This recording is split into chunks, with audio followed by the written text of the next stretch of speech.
Always a pleasure to welcome in the Mayor of Burlington, Marianne Meed Ward. This is our first one of 2025, Mayor, and we're going to do a look back and a look forward here. So first of all, looking back, 2024, the year that was, what are your mayoral highlights from the year? There are many. It was a very busy, significant year. We launched our speaker series, which has been wildly successful. The first two focused on housing. We had over 65 questions from residents, which we didn't get to in that night, but we got to all of them. And that all the answers are posted. So there's huge interest. People really like the opportunity to hear a panel, learn a little bit of something. And anyway, so that was wonderful. The Her Halton, so that's our Halton elected representatives who are women. That's everybody from trustee to member of parliament. We launched a respect and democracy pledge.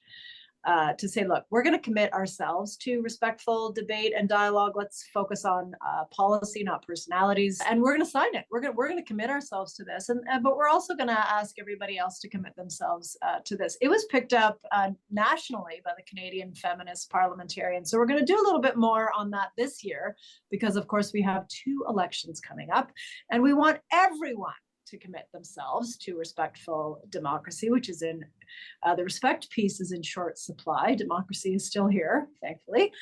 You know what? One of the highlights was watching the community come together during the flood. So the flood itself, not a highlight, but the resilience, the people, the community just helping each other out, and of course getting the disaster relief funding from the province for eligible homeowners. That's almost $300,000 a home if you qualify. So that really, really helps, and money that the city, of course, doesn't have. We also launched through the Ontario Big City Mayors Caucus, the Solve the Crisis campaign to focus attention on the need to address mental health, addictions, homelessness. This is still a very pressing issue.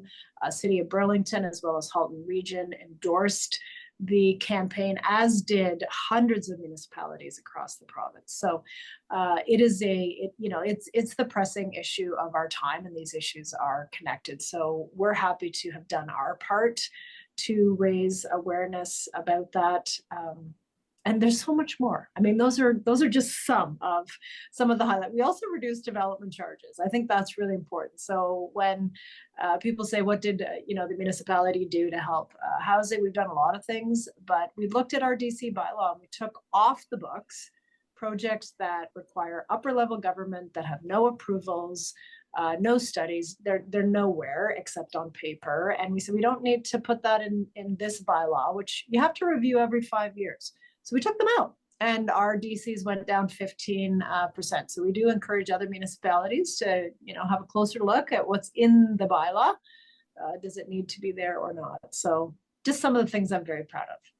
Well, you are smiling as you say this, which means 2024 was pretty good, which is great. Now, we chat each and every week, but I mean, in January of 2024, when we did this chat, I asked you what was the one project or issue that you were bound and determined to have completed by the end of 2024. We do have that clip. We want two things. We want our pipeline to permit committee up and running and streamlining applications so that we meet the targets that have been set for us by the province and then are eligible for the Building Faster Fund.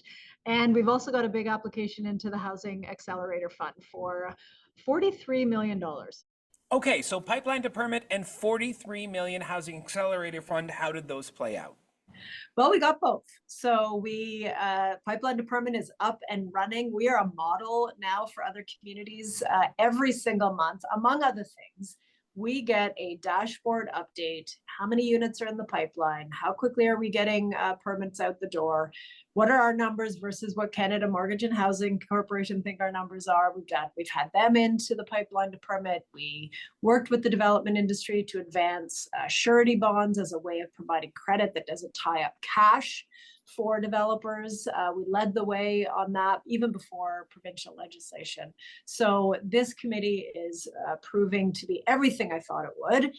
Very collaborative, advancing a lot of business at the city and making sure that we have a place to get that monthly look at how we are doing to meet housing targets. So gold star for the committee on that one. And the Housing Accelerator Fund, we did ask for 43 million. We didn't get that, but we got 21.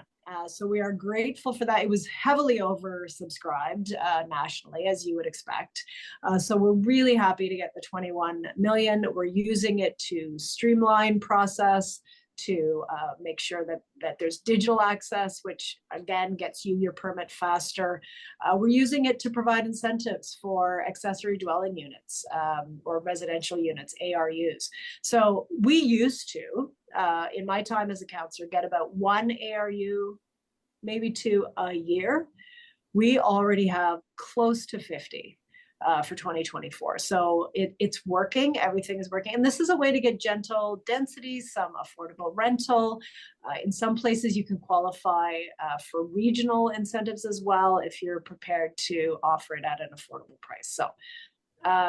So a very good year. And yes, we achieved those two things that I hoped we would. 2 check marks, perfect score for last year. Now this year, though, I'm going to do the same thing. There's a lot of big issues that we always talk about. We're going to go through them throughout the year. But is there that one, I guess in your case, maybe 2 things that you're vowing to get done within the 2025 calendar year? We have 2 elections coming, federal and provincial. We know this. And the biggest issue is municipalities cannot continue to deliver the services that we deliver for on the property tax base alone. We have issues that are being downloaded to municipalities that property taxes were never expected to cover. We need a new financial relationship with the federal and provincial governments. We have been asking for this through provincial associations, federal associations, groups of mayors, individual municipalities across the country for the better part of 2 years.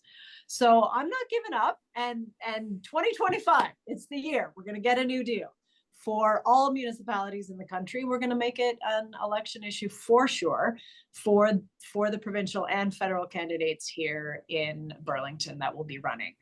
And the other issue, we touched on the mental health, addictions, homelessness crisis. The opioid crisis is part of that. We cannot continue to let people live and die on our streets. We can do better. We have to do better.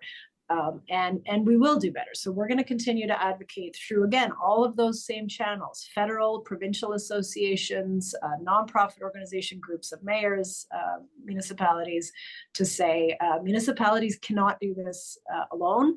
This is a health issue. It has both areas of federal and provincial jurisdiction. And we can't look away, and we can't just let it unfold this way. And there's no need to. There are solutions if there's political will. So I want to solve that this year too, or at least make meaningful progress on that. Well, you picked 2 very big ones this year, and I'm going to play the tape back a year from now, and we will see how you do. But thank you, Mayor. We were chatting with you every week of this year and looking forward to it.